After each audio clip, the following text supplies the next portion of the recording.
I'd like to start with a little video.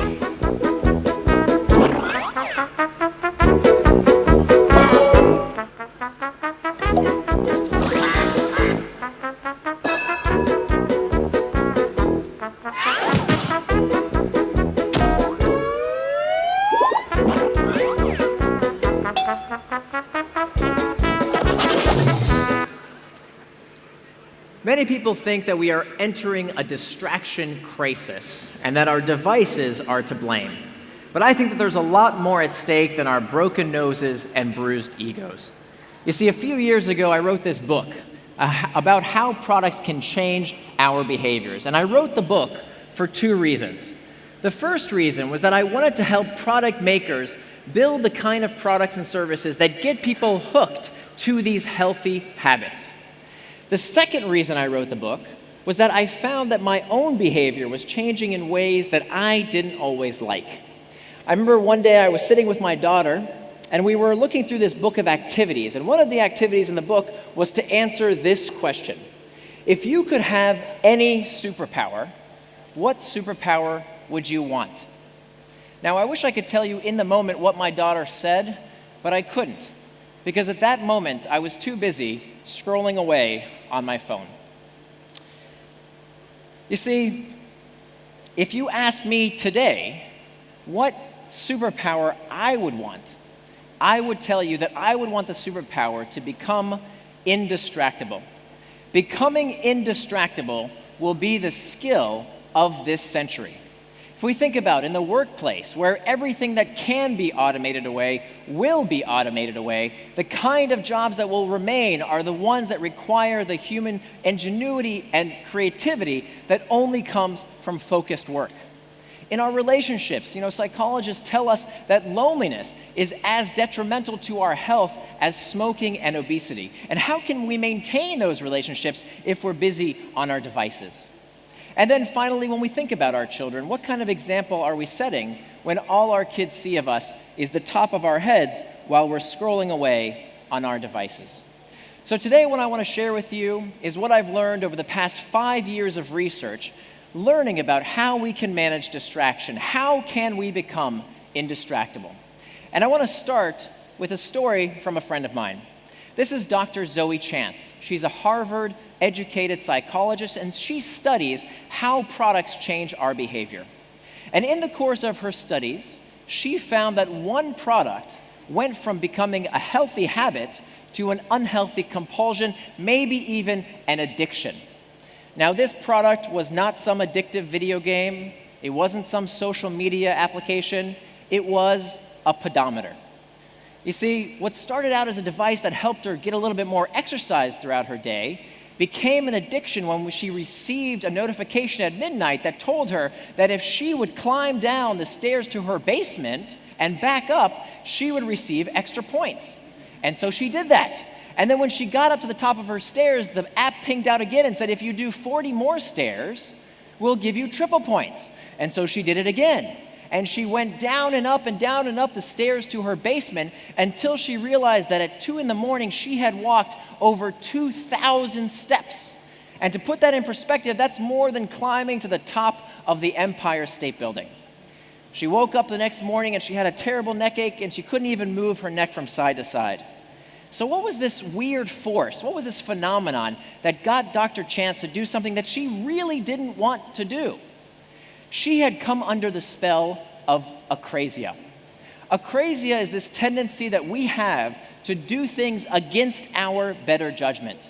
Now, this is not a new word. This word was first coined by the Greek philosophers Plato and Aristotle over 2,500 years ago.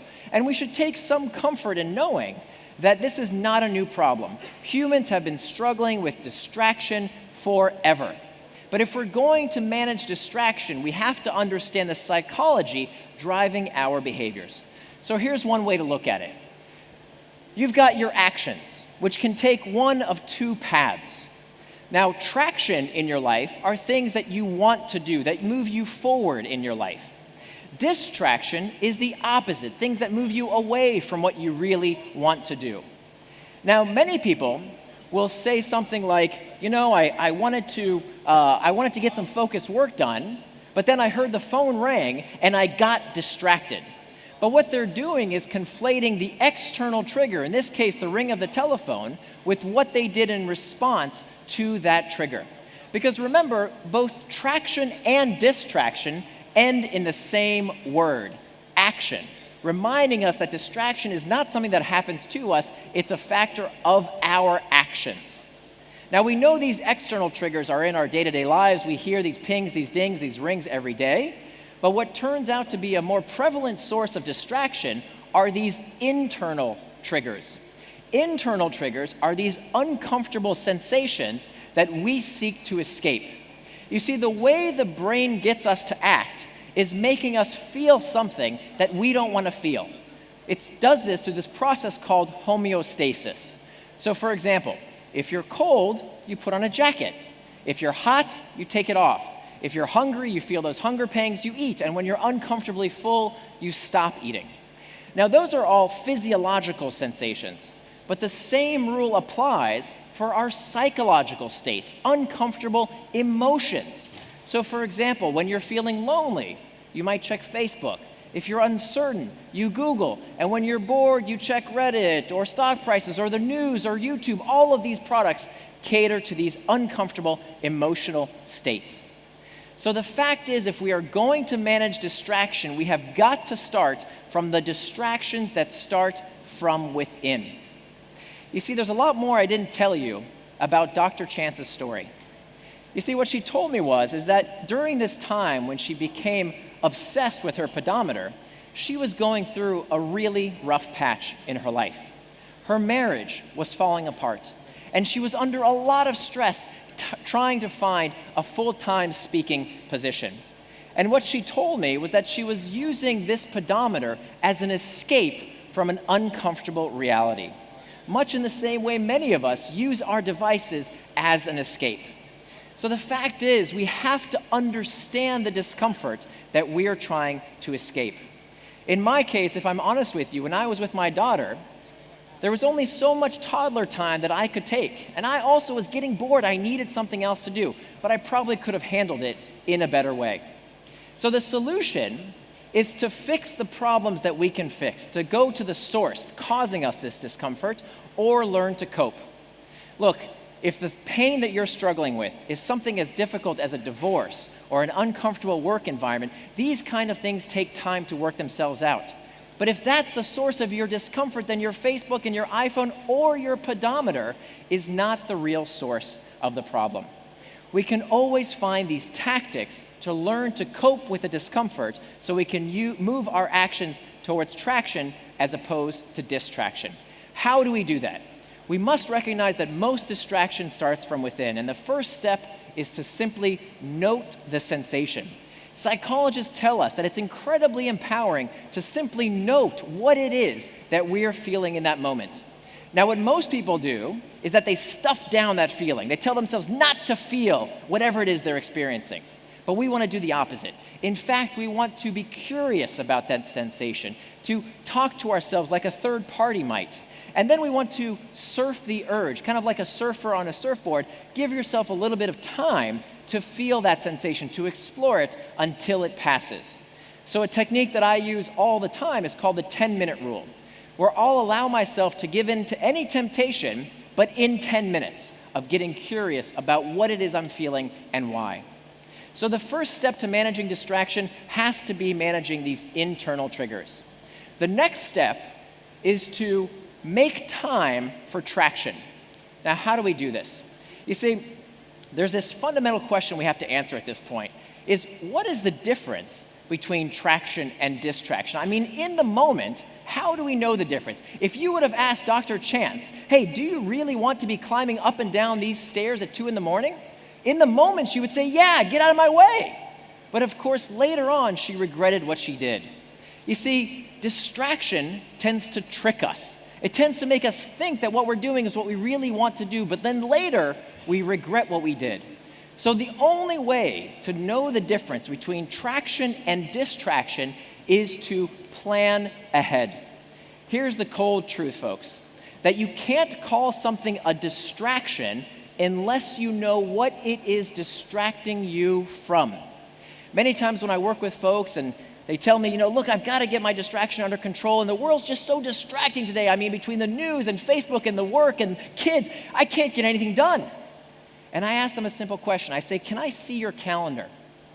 Right? What did you plan to do today? And they sheepishly give me their phone, and I open the calendar app, and it's blank. There's nothing there. We cannot call something a distraction unless you know what it is distracting you from. The fact is, in this day and age, if you don't plan your day, somebody else will be happy to plan it for you. Whether it's your boss, your kids, your spouse, Facebook, the news, something is going to eat up that time. So what's the solution? The solution is to use an implementation intention. Implementations have been studied in thousands of research experiments. It's a fancy way of saying planning out what you're going to do and when you're going to do it. Taken to an extreme, it might look like this: planning out every minute of your day. Now I know, catch your breath. The first time I saw this idea, I thought it was absolutely nuts. But the idea here is to not necessarily beat yourself up if you don't do everything according to the schedule. The idea here is to have a template, an ideal week for what your days would look like, so that you can tell the difference between traction, everything that's on the calendar, and distraction, everything that's not on that calendar. So we've got to make time for traction. And the first step is to plan the time, not the output. For years, I used to make to-do lists, thinking that was the best way to make sure that I got everything done. But study after study shows that we are terrible at planning for output.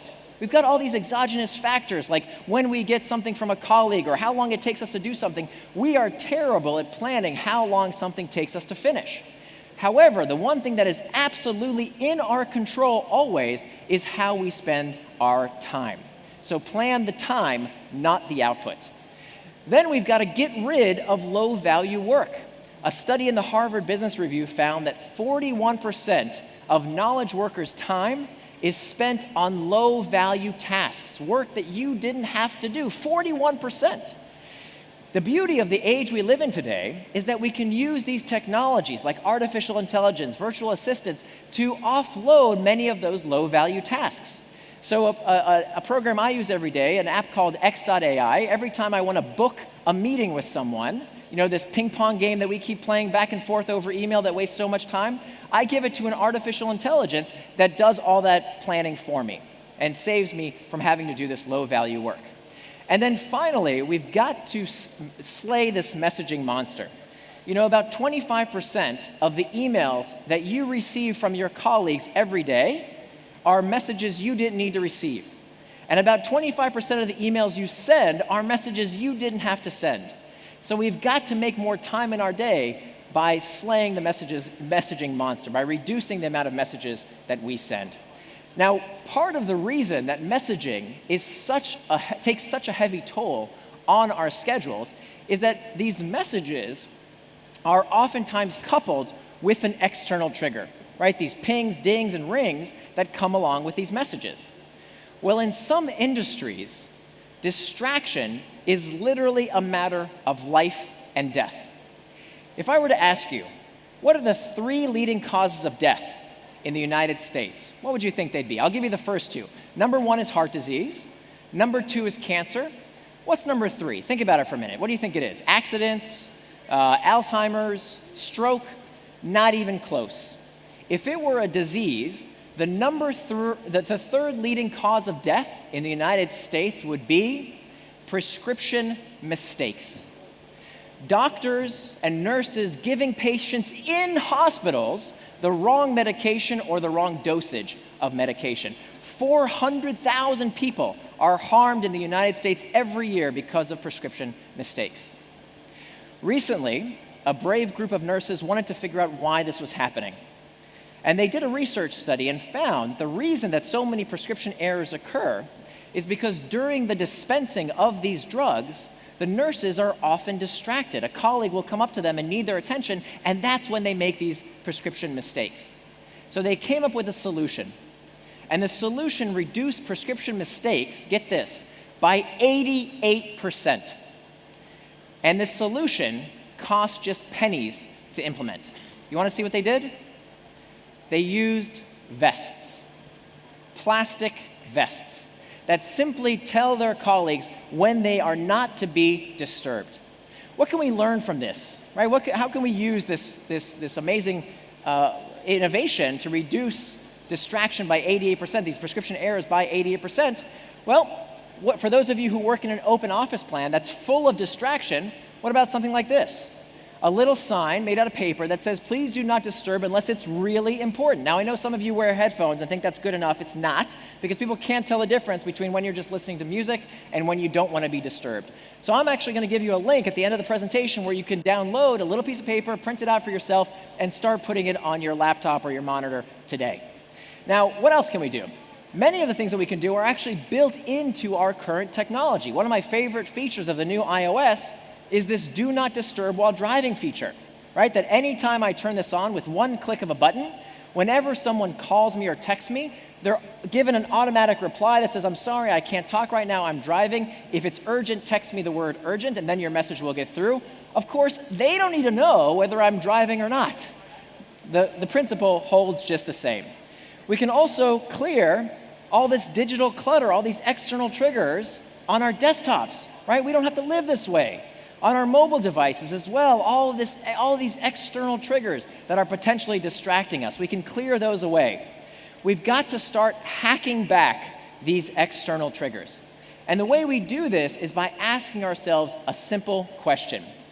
Is this trigger serving me, or am I serving it? If the external trigger helps you do something you want to do, an alarm going off that helps you wake up or attend a meeting or work out, that's great. But if it's distracting you, if it's getting you to do something you don't want to do, it's time to adjust those notification settings. Get this, only two-thirds of smartphone owners never adjust their notification settings. Two-thirds of people never change their notification settings. How can we begin to complain about distracting technology when we haven't taken the 10 minutes to change our notification settings and turn off the ones that don't serve us? And then finally, we need to start leaving these distracting devices outside of our meetings. Whether it's a personal engagement or one with work colleagues, we need to start leaving these devices outside. Now, there's one more technique I'd like to share with you, and this is a technique of last resort. This is what we do when all else fails. After we've managed the internal triggers, after we've made time for traction, after we've removed the external triggers that don't serve us, the last step is to deal with these distractions head on. And to illustrate the point, I want to take you back 2,500 years to the story of Ulysses in the Odyssey. Now, Ulysses is this hero. He has to sail his ship past the island of Sirens. The Sirens are these mythical creatures that sing this magical song that anyone who hears crashes their ship onto the shores of the Sirens Island and dies. Now, Ulysses knows that this is going to happen, and so he takes precautions. Here's what he does. He tells his crew to bind him to the mast of his ship, and he tells them, no matter what I do and what I say, don't let me go. And you know what? It works. Ulysses' crew sails the ship right past the Sirens, and he doesn't get distracted. He doesn't do the thing that he knows he will be tempted to do. So I'm guessing at this point you kind of get the metaphor here, right? You are Ulysses. There's lots of distracting stuff out there on the internet. And of course, this could also be you there dead on the shores of the island. So how do we modernize this story? How can we put this to good use? Well, one thing we can do is to use new devices to help us form these Ulysses packs. For example, this is a product called the Kitchen Safe. That's a little plastic tub with a timer lock on top. And whatever you put into the kitchen safe will be off limits for the amount of time. Whether it's a donut or a muffin or your cell phone will be off limits because of this pact you made with yourself. We can also use free technology to do the same exact thing. These are 3 apps I use every single day. Whenever I want to do some focused work, I use the Forest app. I tell the app how much time I want to work for. It plants this little virtual tree, and if I pick up the phone and do anything with it, that little virtual tree dies. Stupid little virtual tree, who cares, right? But it's enough of a pact to remind me, nope, that's not what you want to be doing right now. Get back to work. I use this app Self-Control on my desktop that blocks out potentially distracting website. And my last favorite app, my current favorite app, is this app called TimeGuard, What it does, it blocks out apps and websites you don't want to go to except for a certain time of the day. So as you see here, my social media time, the time that I go on Facebook and Reddit and YouTube, is between 6:30 and 8:30 p.m. Now, during that time, what would otherwise be a distraction is now traction. That's exactly what I want to do, but only during that part of the day. The other parts of the day, it's blocked. I can't access it. Okay, I've taken this pact. Here's a company I like so much that I actually invested in this company. This is called focusmate.com. This is a product where you sign up to have a focus mate during a certain time of day. You log in, you see their face, they see yours, and for 50 minutes, you just get work done. And seeing that other person also doing work is enough of a pact to keep you honest. You're entering a pact with this other person. It's incredibly effective. So the point here is that we can reduce distraction with these pacts. And we can use these technologies to help block out distraction. And most of them are absolutely free. Now there's one downside. The downside with these pacts, and the reason they should be used as a last resort, is that many people have a tough time after they fail. They have a tough time getting back on track. Now the solution to that is self-compassion. Studies have found that people who are more self-compassionate are much more likely to achieve their long-term goals. And the way we become more self-compassionate is to talk to ourselves the way we might talk to a good friend. Maybe the way we might talk to Dr. Zoe Chance. Let me tell you what ended up happening to Dr. Chance. So, she did end up separating from her husband, but she says she's in a much better place today. She also found herself a full-time teaching job at Yale, where she still teaches today. So once she started addressing those internal triggers causing her all this discomfort, she became much more able to manage distraction. Then she started making time for physical activity. She made time for traction so that she exercised on her schedule, not on the pedometers. Finally, she got rid of that external trigger that wasn't serving her. She actually got rid of the pedometer altogether. And she never had to make a pact because these 3 techniques worked so well. So the point here is that there's no magic bullet to managing distraction. We want to use these 4 techniques in concert by dealing with the internal triggers, by making time for traction, by hacking back external triggers, and then if we have to, reducing distraction with these pacts. And as for me, in preparing for this talk, I sat down with my daughter. And I asked her, I said, look, I'm really sorry, I didn't hear what you said when I asked you this question of what superpower you would most like. And I said, I'd really like to know, what superpower would you like? And she told me that the superpower that she would most want is to be kind. Honest to goodness, that's what she said, to be kind. It's not what I expected to hear, but when I processed it for a little bit, I realized that kindness isn't really a superpower. I mean, we all have the ability to be kind. And the same goes for managing distraction. You see, the message I want to leave with you today is that we can do this. Studies have found that the #1 determinant of whether someone changes their behavior is their belief in their own power to do so. So by calling these companies, making products that are addictive or that are hijacking our brain or that are irresistible, we make it so. We are giving them more power and more credit than they deserve. We have the power. We all have the power to become indistractable. Thank you very much.